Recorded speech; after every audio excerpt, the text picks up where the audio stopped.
Welcome to you my channel. आज मैं इस वीडियो में आप लोग को पास्ट का कंटीन्यूअस टेंस लगाना बताऊंगी। ठीक है, देखिए पास्ट कंटीन्यूअस टेंस का अफर्मेटिव सेंटेंस।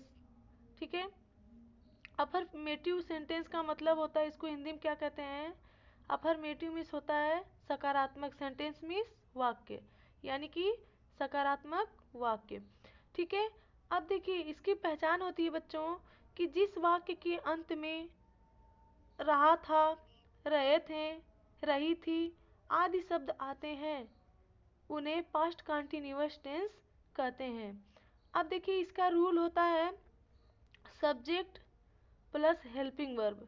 ठीक है, हेल्पिंग वर्ब में वाज और वेयर का प्रयोग करते हैं। अगर एक वचन है तो आप वहाँ पे हेल्पिंग वर्ब के रूप में वाज का प्रयोग करेंगे, और बहुवचन है तो वेयर का प्रयोग करेंगे। फिर उसके बाद प्लस वर्ब, वर्ब की फर्स्ट फॉर्म, कौन सी फॉर्म लिखेंगे आप लोग, फर्स्ट फॉर्म। फिर उसमें आईएनजी जोड़ देंगे। फिर उसके बाद plus object plus other word. ठीक है, इसी रूल के हिसाब से आपका पास्ट कंटीन्यूअस टेंस के एग्जाम्पल लगेंगे। अब देखिए मैं एग्जाम्पल ली हूँ, मैं स्कूल जा रहा था। ठीक है बच्चों, देखिए इसको इस रूल से कैसे लगाते हैं, तो मैं इसमें सब्जेक्ट है तो मैं को अंग्रेजी में आई बोलते हैं, तो यहाँ पे मैं सब्जेक्ट में आई लिख दी। ठीक है, उसके बाद हेल्पिंग वर्ब लिखेंगे। अब मैं देखेंगे कौन सा वचन है, एक वचन है कि बहुवचन, तो मैं हमेशा बहुवचन होता है तो बहुवचन के साथ वेयर का प्रयोग करेंगे। यहाँ लिखेंगे आप वेयर, वेयर हो गया। उसके बाद वर्ब लिखेंगे, वर्ब इसमें क्रिया क्या कर रहा है, जाना, तो यहाँ पे हो जाएगा गो। अब इसमें आईएनजी जोड़ देंगे तो यहाँ हो जाएगा गोइंग टू। ऑब्जेक्ट में क्या आएगा, स्कूल। ठीक है, तो यहाँ पे लिख देंगे स्कूल। ठीक है, मैं स्कूल जा रहा था, इसका ट्रांसलेट होगा आई वेयर गोइंग टू स्कूल। ठीक है, अब देखिए दूसरा एग्जाम्पल, तुम किताब पढ़ रहे थे। अब देखिए तुम इसमें सब्जेक्ट है।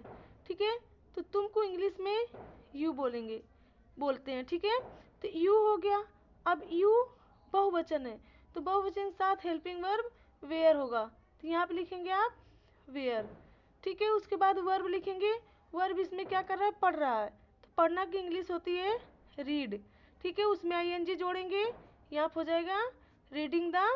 ऑब्जेक्ट में किताब। ठीक है, किताब को अंग्रेजी में बुक बोलते हैं, तो यहाँ पे आप लिख देंगे book, you were reading the book. ठीक है बच्चों, अब देखिए दिया है तीसरा एग्जाम्पल, वह पत्र लिख रही थी। अब वह देखो सब्जेक्ट है इसमें, तो यह वह कौन सा वचन है, एक वचन है। इस वह की अंग्रेजी होती है, जैसे जब लड़के हों तो वह की अंग्रेजी ही होगी, और अगर लड़की है तो सी होगी। तो यहाँ पे देखिए वह पत्र लिख रही थी, इसमें लड़की का बोध हो रहा है, तो यहाँ पे आप सी का प्रयोग करेंगे। ठीक है, लिखेंगे सी, या सी एक वचन है तो आप यहाँ पे हेल्पिंग वर्ब वाज का प्रयोग करेंगे, यहाँ पे लिखेंगे वाज। अब देखिए वर्ब इसमें क्या कर रही है, लिखना। ठीक है, लिख रही है तो इसको इंग्लिश में बोलेंगे राइट।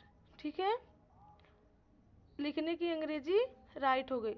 ठीक है, अब देखिए वर्ब का उसमें आईएनजी जोड़ेंगे तो यहाँ पे हो जाएगा राइटिंग। ठीक है, क्या लिख रही है, पत्र, राइटिंग ए लेटर। ठीक है, अब देखिए हम टीवी देख रहे थे, हम बहुवचन है, हम की अंग्रेजी होगी वी। ठीक है, बहुवचन के साथ वेयर का प्रयोग करेंगे हेल्पिंग वर्ब में, तो यहाँ पे लिखेंगे वेयर। अब देखिए वर्ब, वर्ब की फर्स्ट फॉर्म लगाएंगे, देखना, देखने को लुक होता है। ठीक है, यहाँ पे लुक हो गया, इसमें आईएनजी जोड़ेंगे तो हो जाएगा लुकिंग द, क्या देख रहे हैं, टीवी, तो यहाँ पे लिख देंगे टीवी। ठीक है, अब देखिए रीमा गाना गा रही थी। ठीक है, तो रीमा एक वचन है, यहाँ पे आप लिखेंगे रीमा वाज। वर्ब में लिखेंगे, गाना को इंग्लिश में सिंग बोलते हैं, तो यहाँ पे सिंग ए, क्या गा रही है, गाना, तो गाना को सॉन्ग होगा। ठीक है, आई होप कि आपको पास्ट कंटिन्यूअस टेंस लगाने आ गया होगा। Thank you so much.